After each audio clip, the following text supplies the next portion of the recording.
John Louis memory స్కూల్కు అందరికీ మనస్ఫూర్తిగా స్వాగతం. ఈ ఎపిసోడ్లో memory grand master John Lewis చెప్పిన ఒక అద్భుతమైన విషయం గురించి తెలుసుకోబోతున్నాం. అదే గుర్తుంచుకోవడం అనే కళను నేర్చుకోవడం. మొదటగా memory grand master John Lewis వేసిన ఈ ప్రశ్నతోనే ఆరంభిద్దాం. అసలు మొత్తం విషయం యొక్క సారాంశం ఈ ఒక్క ప్రశ్నలోనే ఉంది కదా. మనలో చాలామందికి అనుభవమే కదా, కొన్నిసార్లు చదువుకోవడమనేది అబ్బా ఇదో పెద్ద పనిలాగా, ఏదో బలవంతంగా బట్టి పట్టాల్సిన భారంగా అనిపిస్తూ ఉంటుంది.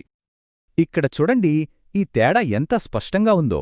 జాన్ లూయిస్ చెప్పినట్టు ఒకవైపేమో నేర్చుకోవడమంటే ఒక పని, మరోవైపేమో అదొక అద్భుతమైన ఆవిష్కరణ. ఒకటి డ్యూటీలా అనిపిస్తే మరొకటి అడ్వెంచర్లా అనిపిస్తోంది. మరి ఈ చేదు మనస్తత్వం నుంచి ఆ ఉత్తేజకరమైన మనస్తత్వంలోకి ఎలా మారాలి? రండి చూద్దాం. సరే, ఆ అద్భుతమైన సాధనాల గురించి తెలుసుకునే ముందు ఒక చిన్న విషయం. అసలు ఏ విషయాన్నైనా సమర్థవంతంగా నేర్చుకోవాలంటే ప్రేరణ ఎందుకు అంత ముఖ్యం? అదే మొదటి అడుగు ఎందుకు కావాలి? జాన్ లూయిస్ దీనికొక మంచి పదం వాడారు. అదే గాలం. అంటే ఒక హుక్ అనమాట. చేపల్ని పట్టడానికి గాలం ఎలాగో మన మెదడు దృష్టిని లాగడానికి ఈ ప్రేరణ కూడా అచ్చం అలాంటిదే. ఇది మన మెదడును హేయ్, ఇప్పుడు మనం కాదో కొత్తది నేర్చుకోబోతున్నాం, రెడీగా ఉండు అని సిద్ధం చేస్తుంది. చూశారు కదా, పాఠం మొదలుపెట్టే ముందు కాస్త ప్రేరణ కలిగించడం వల్ల ఎన్ని లాభాలో. ఇది ఆసక్తిని పెంచుతుంది, నేర్చుకోవడాన్ని ఒక భారంలా కాకుండా ఒక ఆవిష్కరణగా మారుస్తుంది. అంతేకాదు, పాఠానికి మన నిజ జీవితానికి మధ్య ఒక సంబంధాన్ని ఏర్పరుస్తుంది. మన మెదడును కొత్త సమాచారాన్ని స్వీకరించడానికి సిద్ధం చేస్తుంది. ఇదేదో చిన్న ట్రిక్ కాదన్మాట, ఇది ఒక బలమైన పునాది. ఇక అసలు విషయానికి వచ్చేద్దాం. మనలో ఉత్సుకతను రెట్టింపు చేసే ఆ 5 శక్తివంతమైన సాధనాలేంటో ఇప్పుడు ఒక్కొక్కటిగా తెలుసుకుందాం. రెడీగా ఉన్నారా? మొదటి సాధనం రెచ్చగొట్టే ప్రశ్న. అవును, మనల్ని ఆలోచింపజేసే ఒక పజిల్ గాని ఒక ప్రశ్న గాని విసిరితే చాలు, మన మెదడు దానికి సమాధానం వెతకడంలో బిజీ అయిపోతుంది. ఆలోచనల ప్రవాహం అలా మొదలవుతుందన్నమాట. ఉదాహరణకి ఈ ప్రశ్నలు వినండి. ఇల్లు కాలిపోతుంటే ఏం కాపాడతారు? ఒక స్టిక్, నీడతో బిల్డింగ్ ఎత్తు ఎలా కొలుస్తారు? ఈ ప్రశ్నలు వినగానే మనలో తెలియకుండానే ఆలోచనలు మొదలవుతాయి గదా. సరిగ్గా ఇదే పాయింట్. ఇక రెండవ సాధనం మనందరికీ ఎంతో ఇష్టమైనది, కథలు చెప్పడం. మనుషులకి సహజంగానే కథలంటే చాలా ఇష్టం. ఒక మంచి కథ ఎంతటి కఠినమైన విషయాన్నైనా సరే చాలా సులభంగా గుర్తుండిపోయేలా చేస్తుంది. ఉదాహరణకి, ధైర్యం గురించి చెప్పే ముందు ఒక నిజమైన హీరో కథ చెప్పడం, లేదా గ్రెగర్ మెండల్ బఠానీ మొక్కలతో చేసిన ప్రయోగాలను ఒక డిటెక్టివ్ మిస్టరీలా చెప్పడం. చూశారా, కథలు పాఠాన్ని ఎంత ఆసక్తికరంగా మార్చేస్తాయో. ఇప్పుడు మూడవ సాధనం వైపు వెళ్దాం. ఇది చాలా చాలా ముఖ్యం.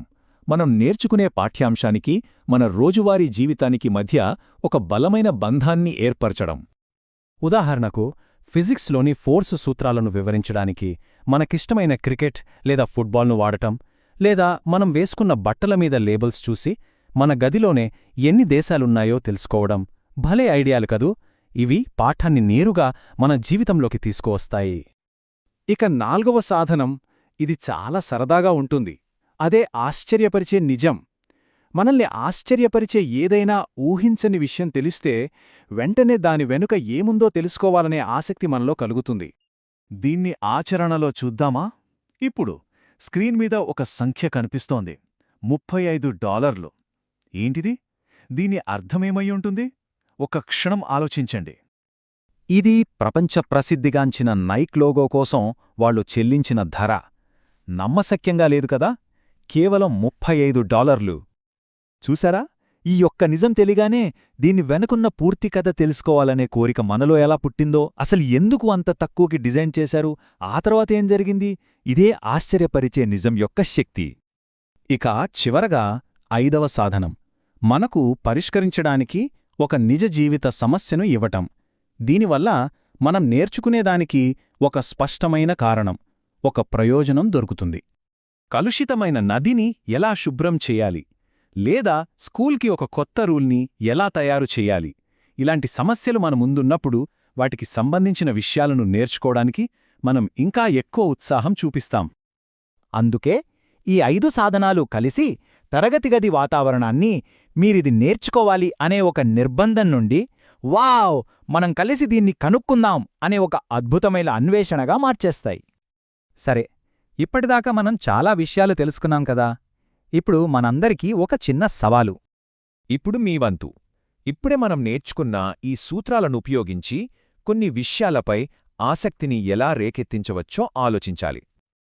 సాధారణంగా కాస్త బోరింగ్గా లేదా కష్టంగా అనిపించే ఈ సబ్జెక్టుల జాబితాను చూడండి. పీరియాడిక్ టేబుల్, క్వాడ్రాటిక్ ఈక్వేషన్స్, కిరణజన్య సంయోగ క్రియ.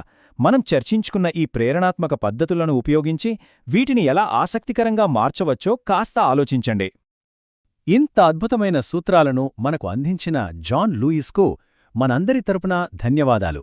మీరు కూడా ఈ అంశాలపై ఆలోచించి మీ సొంతంగా ఒక ఆవిష్కరణ గాలాన్ని సృష్టించడానికి ప్రయత్నించండి. మరి మీ ఆలోచనలు ఎలా ఉన్నాయో, అది ఎలా జరిగిందో తప్పకుండా కామెంట్స్లో మాతో పంచుకోండి.